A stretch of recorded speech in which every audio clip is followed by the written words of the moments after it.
हे champions, आज हम लोग बात करेंगे work done in different thermodynamic process. कहने का मतलब है कि अलग अलग थर्मोडायनेमिक प्रोसेस के लिए हम लोग वर्क डन कैसे निकालेंगे फॉर गैसियस सिस्टम। जैसा कि आप सब जानते हैं कि वर्क डन का जो जनरल फॉर्मूला होता है that is minus P external delta we, और वो भी तब जब गैस क्या करती है, एक्सपैंड करती है। तो यहाँ पे जो P एक्सटर्नल है वो किसको रिप्रेजेंट कर रहा है, एक्सटर्नल प्रेशर को, और डेल्टा V किसको रिप्रेजेंट कर रहा है, चेंज इन वॉल्यूम को।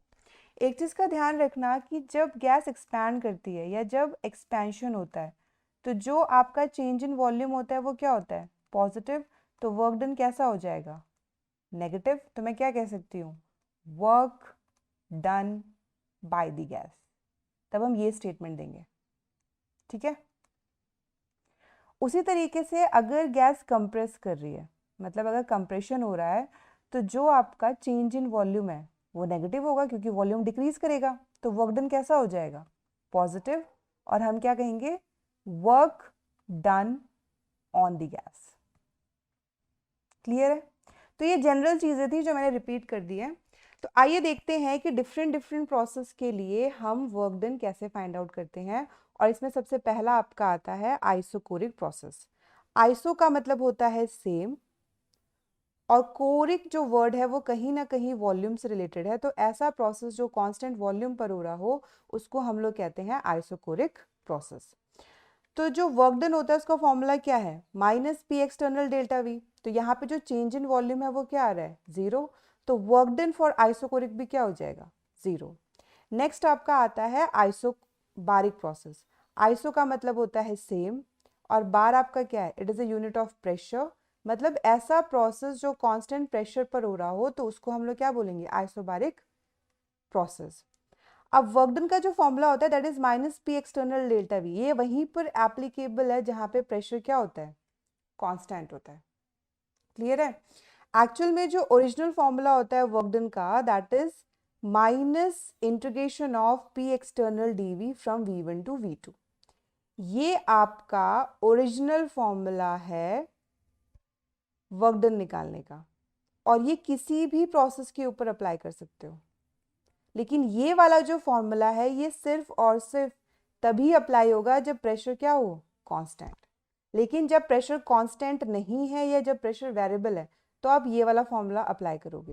और ये वाला फॉर्मूला ऑल्दो हर प्रोसेस पर एप्लीकेबल है, चाहे आपका प्रोसेस हो आइसोथर्मल, चाहे आपका प्रोसेस हो एडियाबैटिक, या फिर पॉलीट्रॉपिक, या फिर आइसोकोरिक, या फिर आइसोबारिक।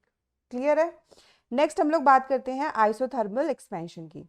तो आइसो का मतलब होता है सेम, थर्मल का मतलब होता है टेम्परेचर। तो ऐसा प्रोसेस जो कांस्टेंट टेम्परेचर पर हो रहा हो उसको हम लोग क्या कहते हैं, आइसोथर्मल एक्सपेंशन। तो यहाँ से एक लॉ निकल कर आता है और उस लॉ को हम लोग क्या कहते हैं, बॉल्स लॉ। बॉल्स लॉ क्या कहता है कि pressure is inversely proportional to volume. कहने का मतलब है कि जब गैस एक्सपैंड करेगी तो जो आपका वॉल्यूम है वो क्या होगा, इंक्रीज होगा। तो अगर वॉल्यूम इंक्रीज हो रहा है तो प्रेशर क्या होगा, डिक्रीज होगा। तो बॉल्स लॉ एक बॉल्स लॉ इक्वेशन भी देता है और वो क्या कहता है, P1V1 इक्वल्स टू P2V2। तो बॉल्स लॉ के अकॉर्डिंग प्रेशर वर्सेस वॉल्यूम के बीच में जो ग्राफ होता है वो कुछ इस तरीके से होता है, और इसको हम लोग कहते हैं रेक्टेंगुलर हाइपरबोला। कहने का मतलब है जैसे जैसे वॉल्यूम इंक्रीज हो रहा है वैसे वैसे आपका प्रेशर क्या है, डिक्रीज हो रहा है। जैसे जैसे वॉल्यूम इंक्रीज हो रहा है वैसे वैसे प्रेशर क्या है, डिक्रीज हो रहा है। क्लियर हुआ। तो अब अगर मैं बात करती हूँ आइसोथर्मल एक्सपेंशन की, तो आइसोथर्मल एक्सपेंशन बेसिकली दो तरीके से होते हैं। एक होता है रिवर्सिबल और दूसरा होता है इरिवर्सिबल। आज के लेक्चर में हम लोग पढ़ेंगे रिवर्सिबल आइसोथर्मल एक्सपेंशन। तो रिवर्सिबल आइसोथर्मल एक्सपेंशन का जो वर्क डन है उसका फॉर्मूला होता है minus N R T log base e V2/V1। और अगर मुझे बेस ई को बेस 10 में कन्वर्ट करना है तो ये हो जाएगा आपका -2.303 N R T log base 10 V2/V1। So class, अब आइए देखते हैं कि जो रिवर्सिबल आइसोथर्मल एक्सपेंशन है इसका वर्क डन बेसिकली कैसे निकल कर आया। तो मान लो हमारे पास कोई वेसल है और इस वेसल के अंदर आइडियल गैस है। और हमने यहाँ पर एक पिस्टन लगाया है, और ये जितनी भी बाउंड्रीज आपको दिख रही है ना, ये सब की सब कैसी हैं? परफेक्टली कंडक्टिंग होनी चाहिए बेसिकली। इवन आपका पिस्टन भी, पिस्टन की भी जो बाउंड्री होनी चाहिए कैसी होनी चाहिए? Perfectly conducting. ऑल्दो पिस्टन और इसके बीच में कोई फ्रिक्शन नहीं है, तो ये easily up and down motion में मूव कर सकता है। यहाँ पे मान लो प्रेशर लग रहा है एक्सटर्नल प्रेशर, और यहाँ पे कुछ है प्रेशर ऑफ गैस। क्लियर है? अब हमने क्या किया कि हमने यहाँ पे कुछ छोटे छोटे वेट रख दिए, और वेट इस तरीके से रखे हैं कि ये जो सिस्टम है ये किस में है? इक्विलिब्रियम में है। मतलब जो आपका एक्सटर्नल प्रेशर है वो प्रेशर ऑफ गैस के बराबर है। ठीक है? और ये जो वेट हमने रखे ना, ये बहुत छोटे छोटे वेट हैं, ये इनफाइनाइटली स्मॉल वेट है। तो अब देखो बेसिकली हुआ क्या, जब हमने यहां से एक वेट रिमूव किया, जब हमने यहाँ पे जो प्रेशर ऑफ गैस है और जो एक्सटर्नल प्रेशर है वो इस वेट की वजह से लग रहा है, तो जब हमने यहाँ से एक वेट रिमूव किया तो मैं ये कह सकती हूँ कि जो प्रेशर ऑफ गैस है वो एक्सटर्नल प्रेशर से थोड़ा ज़्यादा हो जाएगा। कितना ज़्यादा? जो प्रेशर ऑफ गैस है वो एक्सटर्नल प्रेशर से प्लस dp टाइम्स ज़्यादा होगा। ठीक है? तो वेट रिमूव करने की वजह से गैस मॉलिक्यूल्स क्या हुए? दूर दूर गए, क्योंकि जब pressure of gas external pressure से ज़्यादा होगा तो जो गैस है वो क्या होगी? वो एक्सपैंड तो होगी। तो जब गैस मॉलिक्यूल्स दूर गए तो क्या हुआ? एक्सपेंशन हुआ, और एक्सपेंशन की वजह से हमेशा क्या होती है? कूलिंग होती है। एक्सपेंशन की वजह से हमेशा कूलिंग होती है, इस चीज़ का ध्यान रखना। और जैसे ही कूलिंग होगी तो टेम्परेचर ऑफ गैस क्या होगा? फॉल करेगा। मतलब गैस का जो टेम्परेचर है उसमें कुछ ना कुछ कमी आएगी। और हमने आइसोथर्मल प्रोसेस के लिए जो बाउंड्रीज है वो कैसे रखी है? Perfectly conducting. तो परफेक्टली कंडक्टिंग होने की वजह से जो आइडियल गैस है वो सराउंडिंग से हीट क्या करेगा? एब्जॉर्ब करेगा। तो जो हमारा टेम्परेचर है वो क्या हो जाएगा? टेम्परेचर रिमेन्स कांस्टेंट, वो वापस उसी टेम्परेचर पर आ जाएगा। सराउंडिंग का जो टेम्परेचर है और गैस का जो टेम्परेचर है वो किस में हो जाएगा? इक्विलिब्रियम में। तो इस तरीके से रिवर्सिबल आइसोथर्मल एक्सपेंशन का जो प्रोसेस है वो होता है। क्लियर हुआ? अगर मैं आपको यही चीज़ एक बार दोबारा एक्सप्लेन करूं, ध्यान से सुनना। हम लोग क्या करेंगे कि पहले एक वेट रिमूव करेंगे, तो वेट रिमूव करने की वजह से प्रेशर में कुछ डिफरेंस आएगा। तो प्रेशर में जब डिफरेंस आया तो गैस मॉलिक्यूल्स दूर गए, और जब गैस मॉलिक्यूल्स दूर गए तो क्या हुआ? एक्सपेंशन हुआ। एक्सपेंशन की वजह से कूलिंग हुई, और कूलिंग की वजह से टेम्परेचर में कुछ गिरावट आई। उसके बाद सराउंडिंग से हीट एब्जॉर्ब करने के बाद हमारा टेम्परेचर क्या हो गया? कांस्टेंट हो गया। क्लियर हुआ? तो ये ओवरऑल प्रोसेस था। अब आपने यहाँ पर एक चीज़ नोटिस करी होगी कि यहाँ पर वर्क डन का हम लोग ये वाला फॉर्मूला अप्लाई नहीं कर सकते, that is minus P external delta we, क्योंकि ये फॉर्मूला तब एप्लीकेबल है जब प्रेशर क्या हो? कांस्टेंट हो। जब हम एक वेट रिमूव कर रहे हैं तो प्रेशर में कुछ डिफरेंस आ रहा है, जब हम दूसरा वेट रिमूव कर रहे हैं तब प्रेशर में कुछ डिफरेंस आ रहा है। मतलब ये जो प्रोसेस है आइसोथर्मल, ये इनफाइनाइट स्टेप में हो रहा है, और हर स्टेप में प्रेशर में कुछ ना कुछ डिफरेंस जरूर आ रहा है। तो ये वाला फॉर्मूला तो एप्लीकेबल है नहीं, तो वर्क डन के लिए हम कौन सा फॉर्मूला लगाएंगे? माइनस पी एक्सटर्नल डीवी, और उसे इंटीग्रेट करेंगे V1 से V2 तक। क्लियर है? तो आइए देखते हैं। तो जब मैं बात करती हूँ इसके डेरिवेशन की, तो यहाँ पर ये आपका हो गया V1 और ये हो गया आपका V2।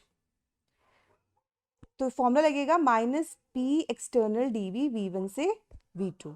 अब यहाँ पे ये जो टर्म है वो dv के टर्म में है, तो यहाँ पे p एक्सटर्नल भी जो टर्म है ये हमें किस में लाना पड़ेगा? वॉल्यूम के टर्म्स में, तभी तो इंटीग्रेशन होगा। तो हमें पता है कि आइडियल गैस के लिए पीवी किसके इक्वल होता है, एनआरटी के। तो मैं ये कह सकती हूँ external P external into V equals to NRT. लेकिन आप ये कहोगे कि मैम ये जो प्रेशर होता है ये तो गैस का प्रेशर होता है, तो आपने पी एक्सटर्नल कैसे लिख दिया? मैंने आपसे कहा था कि जो सिस्टम है वो इक्विलिब्रियम में है, मतलब pressure of gas is equal to external pressure. क्योंकि जो डिफरेंस आ भी रहा है ना वो बहुत माइनर आ रहा है, जिसको हम इजीली नेग्लेक्ट कर सकते हैं। तो जो प्रेशर ऑफ गैस है वो किसके इक्विवेलेंट है, एक्सटर्नल प्रेशर के है, और सिस्टम हमेशा इक्विलिब्रियम में है। तो मैं प्रेशर ऑफ गैस की जगह क्या लिख सकती हूँ, एक्सटर्नल प्रेशर भी लिख सकती हूँ। अब कंफ्यूज मत होना, ठीक है। तो यहाँ से जो एक्सटर्नल प्रेशर है वो क्या आ जाएगा, N R T by V. इसको उठा के पुट कर दो, तो ये आ जाएगा work done equals to minus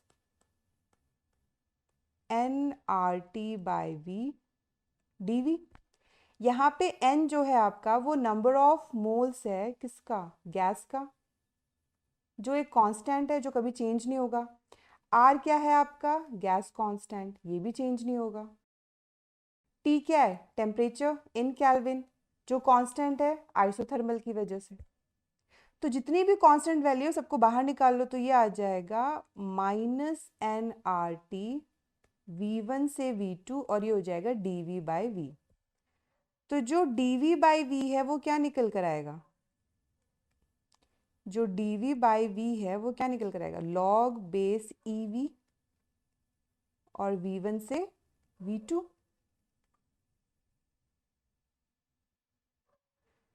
क्योंकि जो dx बाई x होता है इसका इंटीग्रेशन क्या होता है, लॉग ही x ही तो होता है, यस और नो। तो ये आ जाएगा minus N R T log base e V2 minus log base e V1। तो यहाँ से जो आपका वर्क डन निकल कर आएगा that would be minus N R T log base e V2 by V1। जो आपका log A minus log B होता है वो क्या होता है, लॉग A बाई B तो होता है। क्लियर हुआ? यहाँ पे हमारा जो फॉर्मूला निकल कर आया that is minus N R T log base e V2 by V1। लेकिन अगर हमें इसे बेस 10 में कन्वर्ट करना है तो हमारा क्या फॉर्मूला निकल कर आएगा, हमारा फॉर्मूला निकल कर आएगा work done equals to minus 2.303 N R T log base 10 V2 by V1। मतलब लॉग बेस ई को जब आपको बेस 10 में कन्वर्ट करना है तो उसे 2.303 से मल्टीप्लाई कर दो। क्लियर हुआ? अब कुछ और फॉर्मूले हैं उसको देख लेते हैं। जैसे कि आप सब जानते हैं कि जो बॉयल्स लॉ था, तो जो बॉयल्स लॉ की जो इक्वेशन थी वो क्या थी, P1 V1 equals to P2 V2। तो यहाँ से जो V2 बाई V1 है वो किसके इक्वलेंट आता है, P1 बाई P2 के। तो यहाँ से वर्क डन का एक और फॉर्मूला निकल कर आ जाएगा minus N R T log base e P1 by P2।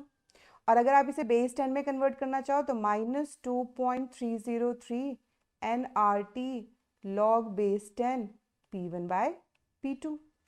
ये और नो?